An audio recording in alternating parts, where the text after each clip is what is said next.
War zone से बड़ी खबर आ रही है। ईरान से तनाव के बीच अमेरिकी मीडिया के हवाले से इस वक्त की बड़ी खबर, ईरान के ऊर्जा ढांचे पर बड़े हमले की तैयारी है। CBS न्यूज के हवाले से खबर है, ईरान के बिजली प्लांट और रिफाइनरी पर हमले की तैयारी कर रहा है अमेरिका और इजराइल ईरान को बना सकते हैं निशाना। ट्रंप ने अभी हमले की अंतिम मंजूरी नहीं दी है। कैंप डेविड में हुई बैठक कैबिनेट की, जिसमें इस योजना पर चर्चा हुई। ट्रंप ने कहा था हम ईरान पर बहुत जोरदार हमला करेंगे और इसी बैठक में ट्रंप ने कहा था कि ईरान पर भरोसा नहीं किया जा सकता। एक और बड़ी जानकारी, होर्मुज स्ट्रेट में जहाजों की आवाजाही 77% घट गई है। नाकेबंदी जारी रही तो दुनिया की तेल सप्लाई बिगड़ेगी, ये ईरान ने कहा है। अब समुद्री कारोबार पर अमेरिका ईरान तनाव का असर साफ तौर पर नजर आ रहा है। ये बड़ी खबर आपको बता दें, 77% अगर घटा है ये कारोबार या वहां से आना जाना, तो आप अंदाजा लगा सकते हैं कि दुनिया में विश्व स्तर पर इसका क्या असर होगा।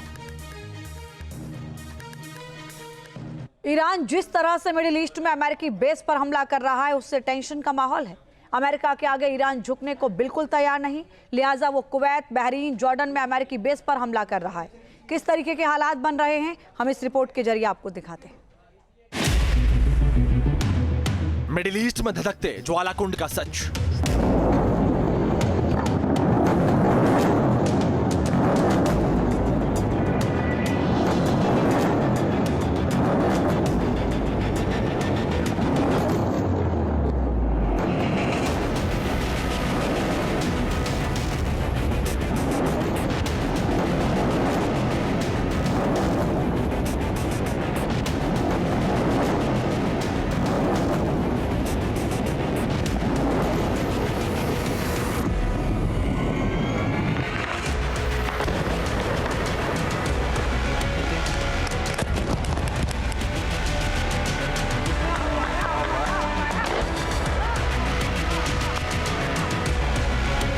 कुवैत पर हमला,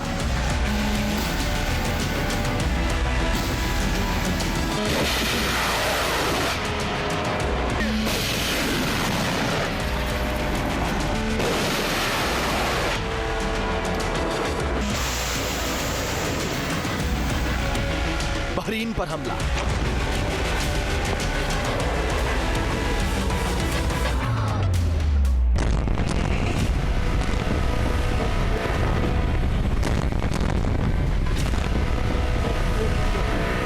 सऊदी पर हमला,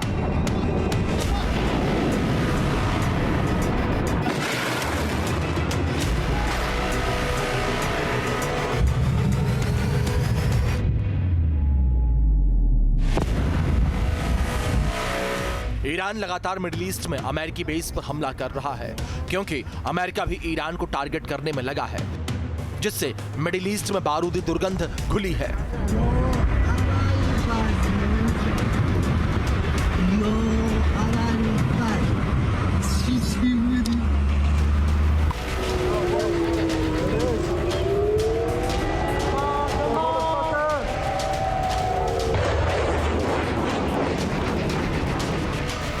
ताजा तस्वीरें कुवैत की है।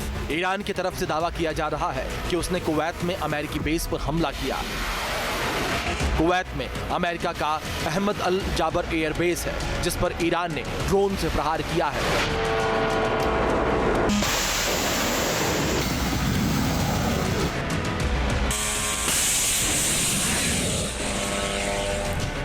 ईरान के इस्लामिक रिवॉल्यूशनरी गार्ड कॉर्प्स ने दावा किया कि उसने कुवैत में स्थित अमेरिकी बेस अली अल सालेम पर बड़ा हमला किया, जिसमें उसने 2 ड्रोन हैंगर और विमानों के ईंधन डिपों को पूरी तरह नष्ट कर दिया। ईरानी सरकारी मीडिया के द्वारा जारी बयान में कुवैत के नागरिकों को संबोधित किया गया है और कहा गया कि जब तक कुवैत की जमीन को अमेरिका ईरान पर हमला करने के लिए इस्तेमाल करता रहेगा, तब तक ईरान कुवैत में मौजूद अमेरिकी बेस पर हमला करता रहेगा।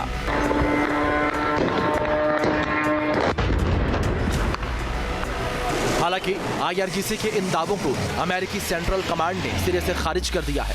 सोशल मीडिया प्लेटफॉर्म X पर जारी बयान में सेंटकॉम ने कहा कि हाल ही में हुए किसी भी ईरानी हमले में अमेरिकी विमानों या सैन्य संपत्तियों को कोई नुकसान नहीं पहुंचा है। ईरान की ओर से दागी गई सभी मिसाइलों और ड्रोन को या तो बीच हवा में मार गिराया गया या वे अपने निशाने तक पहुंचने में पूरी तरह नाकाम रहे। इस क्षेत्र में तैनात 20 से अधिक अमेरिकी युद्धपोत, सैकड़ों विमान और हजारों सैनिक पूरी तरह मुस्तैद हैं।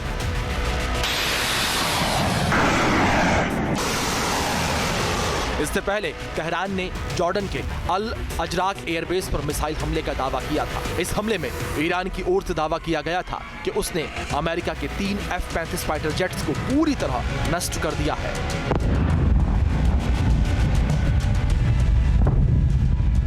और 3 अन्य को भारी नुकसान पहुंचाया है। इसके साथ ही लड़ाकू विमानों के हैंगर्स को पूरी तरह नेस्तनाबूद करने का भी दावा किया था।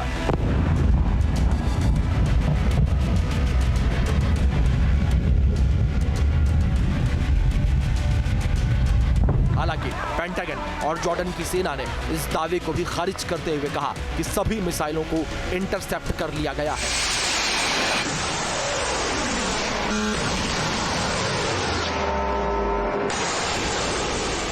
ईरान दावा कर रहा है कि उसने कुवैत और जॉर्डन पर जो हमला किया है वो केशम द्वीप पर हुए अमेरिकी हमले के जवाब में है।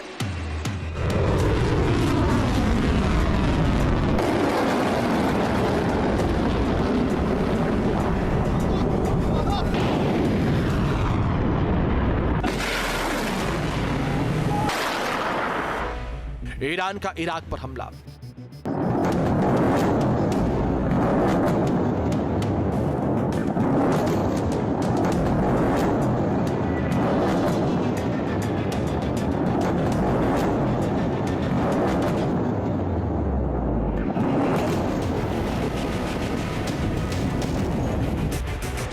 ईरान लगातार अमेरिकी बेस पर मिसाइलें दाग रहा है।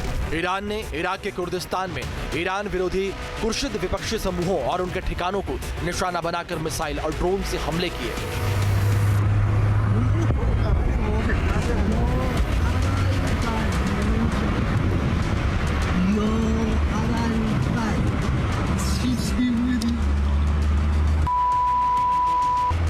इन सैन्य कार्रवाइयों में कुर्शिद ठिकानों और हथियार डिपों पर हमले की पुष्टि स्थानीय और क्षेत्रीय मीडिया भी कर रही है। जाहिर है ईरान जो दावा कर रहा है उसको अंजाम भी दे रहा है, जिसकी वजह से मिडिल ईस्ट में तबाही का मंजर है।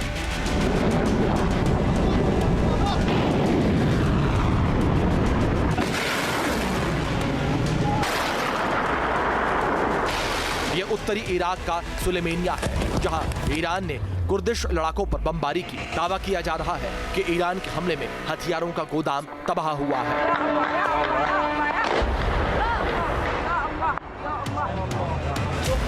हमला बेहद ही ताकतवर था, जिसकी गूंज काफी दूर तक सुनाई दी है।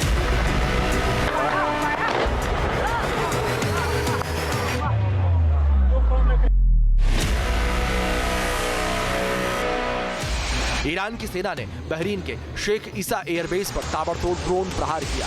यह हमला ईरानी वायुसेना के शहीद ब्रिगेडियर जनरल पायलट माजिद काजेमी की मौत का बदला लेने के लिए किया गया। ब्रिगेडियर जनरल माजिद ईरान की वायुसेना में SU-24 लड़ाकू विमान के पायलट थे। 2 मार्च 2026 को कतर में स्थित अमेरिकी अल उदैद एयरबेस पर हवाई हमले के दौरान उनका विमान फारस की खाड़ी के ऊपर मार गिराया गया था, जिसमें उनकी मौत हुई थी। और अब ईरानी वायुसेना ने शहीद ब्रिगेडियर जनरल पायलट माजिद काजेमी की मौत का बदला बहरीन पर हमला करके लिया है। ईरान मिडिल ईस्ट के देशों को इसलिए दहला रहा है क्योंकि उसके ऊपर हमला इन्हीं बेस से होता है।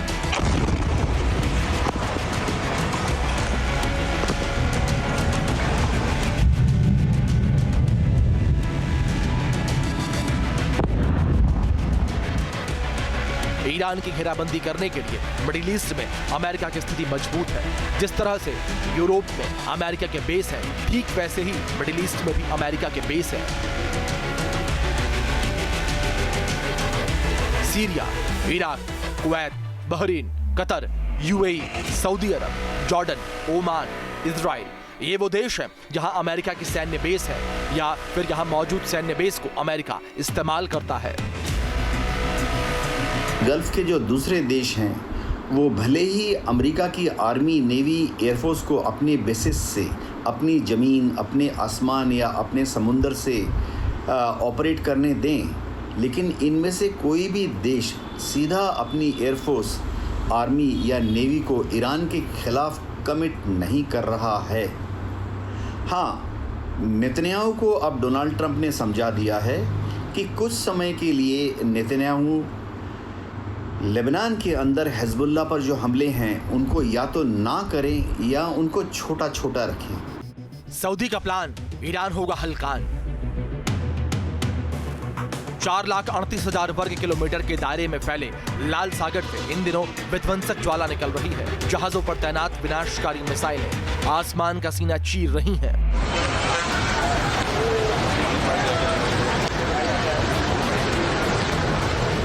पूरा समंदर धधक रहा है। मिडिल ईस्ट में यही वो इलाका है जो महाविनाशक का फ्लैश पॉइंट बना हुआ है, क्योंकि अभी तक तो हूती को ईरान और रूस का ही साथ मिल रहा था।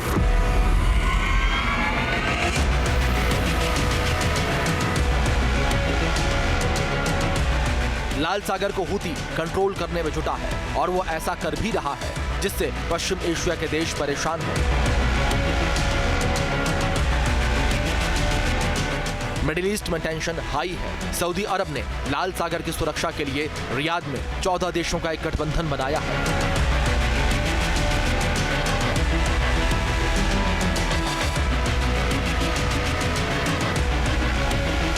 सऊदी अरब और 13 देशों ने मिलकर रियाद में एक संयुक्त बयान पर हस्ताक्षर किए हैं। इसका मकसद बाब अल मंदेब, लाल सागर और अदन की खाड़ी की सुरक्षा करना है।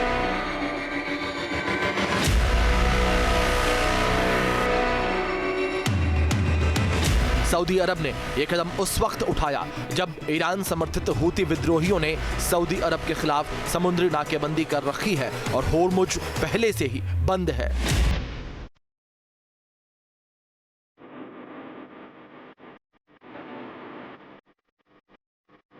सऊदी अरब के इस गठबंधन में खुद सऊदी अरब, कुवैत, बहरीन, कतर, पाकिस्तान, तुर्की, मिस्र, Jordan, Yemen, Bangladesh, Nigeria, Sudan, Djibouti और सोमालिया शामिल है। इस गठबंधन के ड्राफ्ट चार्टर की समीक्षा करने के लिए रियाद में बैठक का आयोजन किया गया था। इसमें 43 देशों के सैन्य प्रमुखों और प्रतिनिधियों के साथ साथ यूरोपीय संघ के एक प्रतिनिधिमंडल ने भी व्यक्तिगत रूप से या वीडियो लिंक के जरिए हिस्सा लिया। सऊदी अरब इस गठबंधन का संस्थापक देश होगा और इसका मुख्यालय रियाद में होगा। इसके ढांचे में एक ज्वाइंट कमांड और लीडरशिप स्ट्रक्चर, एक ज्वाइंट ऑपरेशंस कंट्रोल सेंटर और एक जनरल सेक्रेटेरिएट शामिल है।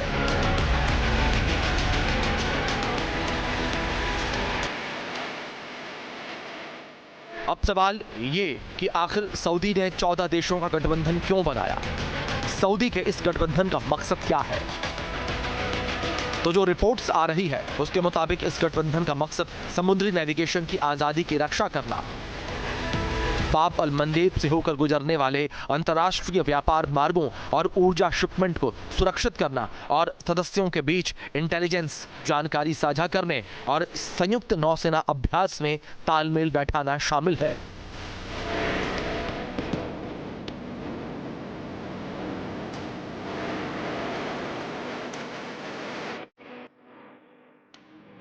दरअसल हूती विद्रोहियों ने 20 जुलाई से सऊदी अरब की समुद्री नाकेबंदी कर रखी है। नाकेबंदी के बाद हूतियों ने लाल सागर में सऊदी अरब से जहाजों पर हमले किए हैं। सऊदी अरब ने इसके जवाब में यमन के होदेई दहा बंदरगाह पर हूतियों के ठिकाने पर हमले किए। हूतियों की नाकेबंदी से ऊर्जा निर्यात पर गंभीर असर पड़ रहा है।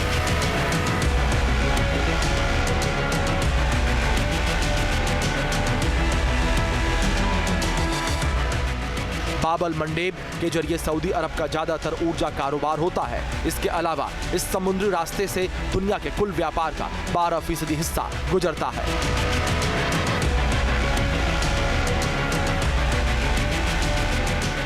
ट्रैकिंग डेटा कैपलर के मुताबिक हूती की नाकेबंदी के बाद बाब अल मंडेब से सऊदी कच्चे तेल की आवाजाही 36% घट गई है। सऊदी अरब का ऑयल रेड सी टर्मिनल से तेल निर्यात लगभग 9.5 मिलियन बैरल प्रतिदिन से घटकर 6.1 मिलियन प्रतिदिन रह गया है। सऊदी अरब के पश्चिमी तट पर मौजूद यानबू पोर्ट से लोड होने वाले तेल की मात्रा 4.23 मिलियन बैरल प्रतिदिन से गिरकर 2.79 मिलियन बैरल प्रतिदिन पर आ गई है।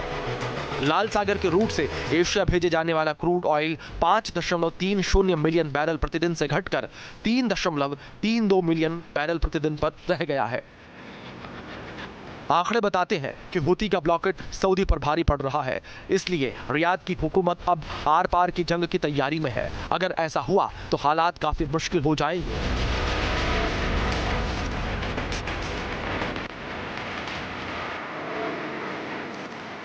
क्योंकि सऊदी ने हूती के खिलाफ ग्राउंड ऑपरेशन लॉन्च किया तो जंग में ईरान भी कूद सकता है, जिससे रीजनल वॉर का खतरा काफी हद तक बढ़ जाएगा।